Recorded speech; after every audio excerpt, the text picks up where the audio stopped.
Welcome to the InfoWars Nightly News. I'm David Knight. It's Thursday, July 31st, 2014, and here are our top stories. Tonight, how a health emergency could turn governors into dictators. Then, conservatives and the GOP battle over immigration. And the CIA is sorry they got caught spying on the Senate. That's next on the InfoWars Nightly News. People doing stuff like trying to have privacy or using voice over IP or communicating through PC games. Man. Well, this headline from the Daily Caller says it all. Conservatives battle GOP leaders. Isn't that the case? Finally, conservatives are going to realize that the GOP doesn't really represent them when it comes to individual liberty, when it comes to limited government, especially when it comes to opposing the entitlement state. Now, this is Boehner who is trying to push this through, even though the article points out Obama's support has dived down to only 18%, and 57% oppose him. Where do you want to be if you're a politician and you want to get elected? Do you want to be standing with the 18% or do you want to be with the 82%? Now, we see some comments from some conservative leaders saying things like, this is equivalent to catching your opposition's Hail Mary pass and running it into the end zone. We can't understand why they can't do anything but fail in politics. I don't think that's the case. I don't think they're worried about your votes because they've got the support of the Chamber of Commerce, of the banks, of the people who want NAFTA. That's what they supported along with the Democrats.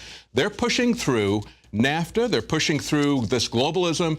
They don't really care what you want. That's why they're standing with the 18%.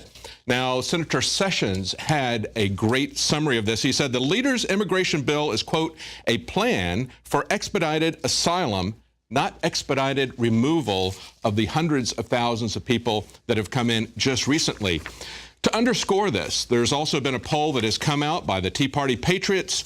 And listen to the breakdown on this. What is the most important issue to Tea Party Patriots? According to this poll, 34% want the flow of illegals stopped, compared to 24% who think that Obama's executive orders are overreaching, 23% who are opposed to Obamacare, 7% who are opposed to the IRS targeting politics and political enemies, and only 3% concerned about the Benghazi situation. 79% said that they're coming because they can be citizens. That's talking about the illegal aliens.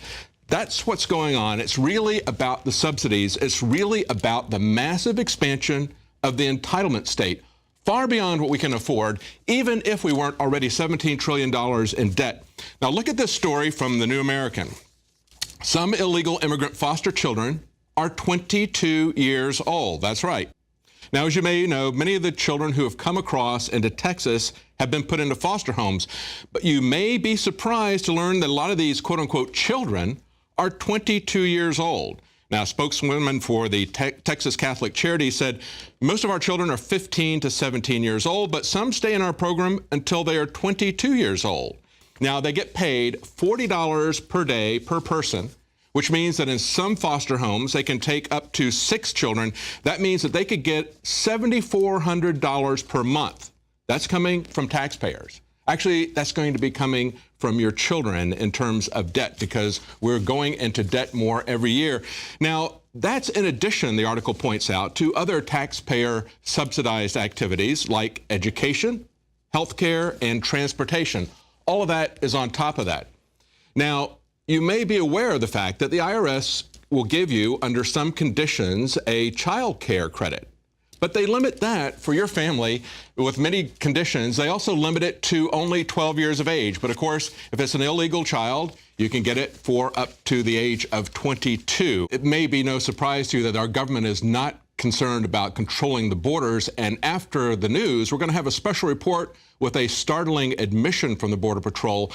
But although they're not interested in controlling the border, controlling who's coming in, controlling what's coming in, controlling it to make sure that we don't get a pandemic coming across the border, if we do get disease and pandemic coming across the border, like we see drug dealers coming across the border, they have some plans to control the U.S. population. Look at this article from Paul Joseph Watson on InfoWars today. The feds would exercise draconian emergency powers if something like Ebola hits the United States.